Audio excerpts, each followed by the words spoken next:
I wiped sweat away from my face as I trudged through the cold night to the front door of the facility. It took some effort to shove my shoulders down away from my ears. My muscles felt like overtuned guitar strings. My legs felt like they were full of motorized cat toys, each one twitching randomly away. Pulling my key card out of my jacket pocket with my left hand was like trying to pick a melting ice cube up from the floor. Finally, I got it out and swiped it at the front door. It was after hours, and the doors always remained locked after hours. As I stepped into the narrow area between the two sets of front doors, I glanced through the glass to see a security guard next to the scanners. When I scanned my card at the front door, it had alerted him that someone was arriving. He probably already knew it was me because of the security cameras placed at the entrance. He stood alert, facing toward me, a look of professional distrust on his face. The kind of look you see on security guards who are actually good at their jobs. I forced a weary smile onto my face as I pushed through the second set of doors. Dr. Greer, you forget something? Hey, Tapia. Yeah, I'm afraid I did. Something that couldn't wait until morning. As I walked toward him, I put my keycard back while simultaneously reaching into my right jacket pocket. I yanked the gun out and pointed it at Tapia, whose face went from professional distrust to outright shock in a heartbeat. Get your hands up. What do you do? I said get them up. I stopped just out of reach, but prodded the air between us with the pistol. Turn around and put them on your head. Listen, George, whatever kind of trouble you're in, we can figure it out. Let's just calm down. I knew I might have to do something drastic. I'd rehearsed what I would do a dozen times on the way over, but now I felt like I was going to be sick. But my wife's words echoed in my head as I resisted. Whatever it takes, she'd said.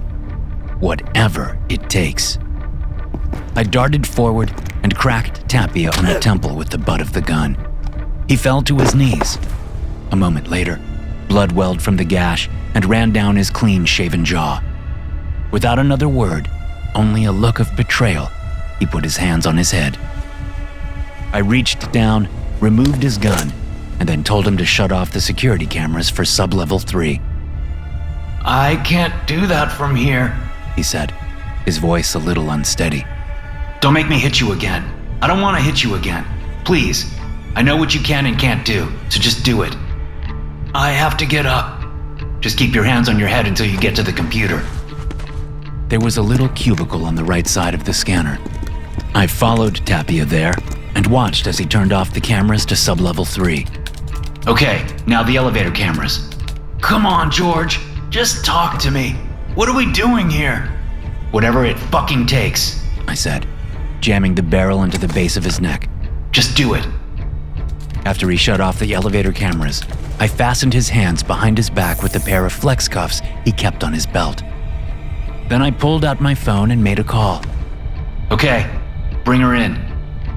I escorted Tapia back to the front doors and made him open an outer door with his hip while I kept hold of one of his arms and pointed the pistol at his head.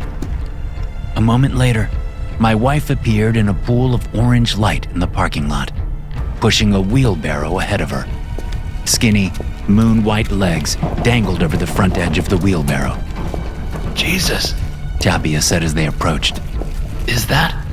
It's my daughter. My voice broke on the last word. Then Sydney was upon us with the wheelbarrow containing my dead daughter. Tears streamed down my wife's pale face. She didn't meet my eyes or those of Tapia. She just guided the barrow in and waited for one of us to open the second door. The four of us went through the scanners, setting them off for a moment, and then got into the elevator using my keycard. What happened? Tapia asked. Sydney said nothing. She stayed crouched next to the barrow, caressing Bobby's brown hair and whispering to her. Pills, I said. She's depressed. We tried to get her help.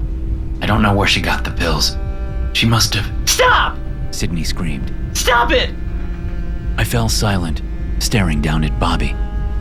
At 14, she was in that awkward stage between adolescence and maturity. Her skinny limbs looked more like a boy's than a girl's. She was tall and gangly, and wanted so badly to be petite and curvy. Maybe that was part of her depression. Of course, it wasn't the whole story.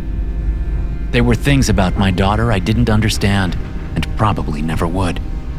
She had developed her own little world, and it was one that apparently had crumbled on her, driving her to make one stupid, desperate mistake. Why don't you take her to a hospital? You think I don't know when someone is dead? You think I didn't try to save her?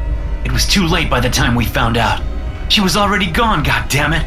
It's the only way. I don't know what you guys are hoping for, but you know I won't be allowed to go on. You know that. I shook my head. No. If I can get my daughter living again, they won't kill her. Even the O5 Council wouldn't do something like that. They'll fire me, maybe even throw me in some black site. Probably wipe their memories to make it like I never existed. But at least Bobby will be alive. The elevator stopped. The doors opened to reveal sublevel 3, and a security guard pointing a pistol at us. I pulled Tapia in front of me and put the gun to his head. Drop it or I'll kill him. The security guard, Skinner, hesitated. Unlike Tapia, he wasn't a consummate professional, which was why he was relegated to the night shift on sublevel 3. A stocky man with a crooked nose and wide-set eyes, Skinner was always nice to me, maybe a little too nice. It was what I was counting on. I said drop it. You have 3 seconds. Dr. Greer, Skinner said. What is? I'll fucking do it! I screamed. That's my daughter right there, and you won't get in the way of me saving her. I won't let you. I'll kill you both if I have to. 3, 2, okay! Skinner said, setting the pistol on the floor and moving back. Sydney, who had been holding the door open with one hand, moved out of the elevator and snatched the gun up. She made quick work of putting flex cuffs on Skinner. Then the 5 of us headed down the hall to a simple containment cell containing an unconscious 8-year-old girl. We stopped outside the cell, in the observation area. I stared through the glass at the little blonde girl with prominent cheekbones, ruddy skin, and a sharp nose, knowing that she was the only chance I had to bring my daughter back. Inside the cell, I bent over the little girl and eased a syringe into the IV port, injecting some medicine that would wake her up from her medical sedation. It was expressly forbidden to wake her up. During my time overseeing her care, I had never once seen her conscious. But there had been a time, back when she'd first been contained, that a group of researchers did experiments with her when she was awake. It was the outcome of those experiments that prompted the O5 Council to decree she be kept asleep indefinitely. Of course, I was in too deep already. I'd broken so many rules, I wasn't going to stop now. It was the only chance I had. After injecting the medicine and waiting a moment for it to enter her body, I removed the girl's IV line. Then I stepped away and set the syringe on the rolling table I'd brought in. You're gonna get us all killed, Tapia said from where he sat on the floor. Shut up, Sydney said, pointing Skinner's gun at him. You know what she can do? Tapia asked. I know better than some security guard. I spat. Now shut up, before my wife loses her patience with your bullshit. I had set my pistol on the little rolling table while preparing the medication, but now I snatched it up and pocketed it, not wanting the little girl to see it when she awoke. After a minute or so, I started to see signs of life. The girl's eyelids fluttered. For a moment, my imagination superimposed Bobby's face over the little girl's. I imagined it was Bobby's eyelids that fluttered, Bobby's limbs that shifted as consciousness came back. As the little girl's eyes opened and peered at me, I smiled. Hello, I'm George. Don't worry, you're safe. I just need your help with something. She blinked confusion away, wincing as she sat up in bed and looked around the room. I ducked into her way, obscuring her vision. Are you okay? Do you understand me? She nodded. Good. I just need your help. My little girl has died. She's not much older than you. I shifted a little to allow her to look at the wheelbarrow. Would you please bring her back? What happened? The little girl asked in a voice that was barely above a whisper. She made a mistake, Sydney said. coming over to the opposite side of the bed and taking the girl's left hand. Please, you're the only one who can save her. I don't know how. It's okay, I said. You do. All you have to do is think about her and wish her back to life. Her name is Bobby. Do you want me to move her closer so you can see her? The little girl's shimmering, gray-green eyes bounced from Sydney to me and back again, confusion clouding them. She hadn't been conscious in over a year, and here we were bombarding her just as soon as she woke up. But there wasn't any other way. There was no time. For all I knew, someone had noticed that the cameras were out, or that Tapia was gone from his station and were currently sounding the silent alarm. Please, I said, turning toward the wheelbarrow that contained my daughter's body. As I turned, I caught a glimpse of Tapia. He'd been moving, but now had settled back in place. He stared at me with a guilty expression on his face. At the time, I was too concerned with other things to recognize these signs for what they were. If I had only taken a moment to go over to him and make sure his binds were still secure, maybe things wouldn't have turned out the way they did. Instead of heeding the faint alarm bells in my mind about Tapia, I scooped Bobby out of the wheelbarrow. Holding her limp and cold body in my arms, I brought her over to the bed. All you have to do is wish her alive again. That's it. Just close your eyes and wish. Sydney, still gripping the little girl's hand, nodded, eyes fixed on the girl. She had a desperate, skeletal grin on her face that surely matched my own. The little girl studied Bobby with her shimmering eyes and then nodded. I'll try. She closed her eyes. My wife looked up at me with that ragged smile still on her face. Only now there was hope in it. Hope that this would actually work. Hope that was dashed when her eyes darted beyond me and then her mouth fell open. Look out! Before I could do more than turn partway around, Tapia, hands now free, crashed into me. We all went down, Tapia, me, and Bobby, next to the bed. I felt his hands reaching for my jacket pocket, going for the pistol I had put in there. I had landed with Bobby on me, and I managed to shove her off, freeing my hands as he pulled the pistol out. My wife came around the bed and pointed Skinner's pistol at us, but she was shaking so badly I didn't think she would shoot. I hoped she wouldn't. Stop it! Stop it! The little girl was crying in the bed. As Tapia pointed the gun at me, I grabbed at it. The weapon went off, firing next to my head and toward the little girl's bed. No! Sydney screamed, causing everyone in the room to freeze. Tapia and I looked at each other. Then I looked at my wife. She dropped her pistol and hustled over to the little girl's bed. Oh, God! Tapia yanked the pistol away, and I let him have it, getting quickly to my feet to see what had happened. The bullet had caught the girl at the edge of her forehead, blasting a jagged hole in her temple. It was clear the bullet hadn't gone in. It had just glanced off her, taking some skull with it. Blood pulsed out of the hole, and underneath it, I was sure I could see brain. I stared at the horrid wound, thinking it was my fault. Instead of bringing Bobby back, I had hurt this little girl, maybe even killed her. Daddy? The sound of Bobby's voice had me spinning around. My daughter pushed herself up into a sitting position, blinking confusedly at me. Where are we? Sydney shrieked and darted over, falling to her knees and taking Bobby in her arms. Get me out of these things! Skinner called. He'd managed to get to his feet, but his hands were still bound. As I moved over to my wife and daughter, I glanced back at Tapia, who wore a perplexed look and had the gun pointed at the floor. What happened? Bobby asked as I wrapped my arms around her and Sydney. Did you bring me back? Yeah, baby, I said. We brought you back. Bobby's eyes filled with tears, and she started to sob. We need to sedate her again, Skinner said. I looked over to see that Tapia had freed him with a pocket knife. I had failed to search him for any other weapons. Not that it mattered. Bobby was back. That was the important part. Skinner moved over to the girl's bed. From my angle, I could just barely see the little girl. She lay back in her blood-soaked pillow, but her eyes were still open, still moving. As Skinner grabbed the IV line and reached for the girl's arm to put it back in, the fingers of both hands suddenly twisted backward. folding over the backs of his hands in a symphony of cracks and crunches. He screamed, staring down at his mangled hands. Then he looked up at the little girl. You fucking psycho bitch! Skinner's mouth disappeared, suddenly replaced by a blank stretch of skin.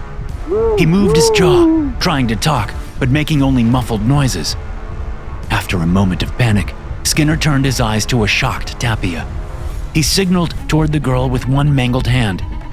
Tapia got the message and moved toward the girl slowly, putting the pistol in his back waistband. Hey, it's okay. We're not going to hurt you. We just need to give you your medicine again. Tapia grabbed the IV line with one hand and her arm with the other. Razor-sharp metal spikes shot out of her skin, plunging through Tapia's hand. He ripped his hand off the spikes and stumbled backward, yanking the IV line and causing the IV pole to crash to the floor. Blood spurted from his hand, but he reached behind his back with his left and pulled out the pistol, leveling it at the girl. Before he could fire, the pistol transformed into a massive black scorpion that struck him with its stinger. Tapia dropped the scorpion, which scuttled under the girl's bed. Before he could so much as react to this turn of events, both his arms morphed into snakes. Both snakes attacked Tapia's face with quick, repeated strikes, fangs puncturing his cheeks, eyes, and nose until he collapsed to the floor. We need to go, I whispered, getting to my feet and pulling my wife and daughter up. Skinner, who'd been watching all this with the panicked eyes of a man on the gallows, rushed toward the door, his fingers dangling uselessly as he ran. But before he could get outside, he burst into flames. Screaming, he crashed through the door and fell to the floor in the observation room. I swallowed a lump in my throat as I urged my family out. Bobby was still bawling, and Sydney was doing her best to comfort her. We came into the little girl's line of sight, and she fixed her dulling eyes on us. Her right eye was almost completely red. Blood continued to pour down her face from the gruesome injury. She followed us with her eyes as we skirted Tapia's writhing body, but she didn't do anything to us. Apparently, she didn't wish any ill upon us, for better or worse. But as we came to within a foot of the door, an alarm started blaring, set off by the fire, no doubt. The little girl flinched in shock and slammed her hands to her ears. Unsure what she would do next, I rushed Bobby and Sydney out of the room. Chaotic activity filled the hallway outside as a containment team and on-site firefighters rushed toward the room. We received some confused looks as the employees passed us, but they had a job to do, and none of them stopped to ask me who we were. We made our way out of the building and to our car. I knew I would have to come back and pay for what I'd done, but I would willingly return tomorrow after one more night with my little girl. Sydney got in the back with Bobby, and I got into the driver's seat. As we pulled out of the facility's parking lot, Bobby finally stopped bawling. Sniffling, she spoke to us in a pleading voice. Her words made me sick to my stomach. Why did you bring me back? She cried. I didn't want to come back. Why did you bring me back? SCP-239 appears to be an 8-year-old girl, 3 feet 3 inches in height, and 44 pounds in weight. Subject seems to emit a previously undiscovered form of radiation. These waves are harmless in low concentrations, but in higher concentrations, they could break down matter on a subatomic level. The subject seemingly has the ability to do whatever she expresses a will to do. Put simply, the subject can do anything that she truly wants to do on a basal psychological level, as long as she is conscious. Fortunately, she only seems to be able to affect herself and her immediate surroundings. Therefore, if she can see it, she can change it. Due to some incidents during initial testing, the O5 Council deemed it necessary to keep the subject unconscious indefinitely. To hear more stories like this, be sure to hit subscribe and turn notifications on. I'll see you in the next one.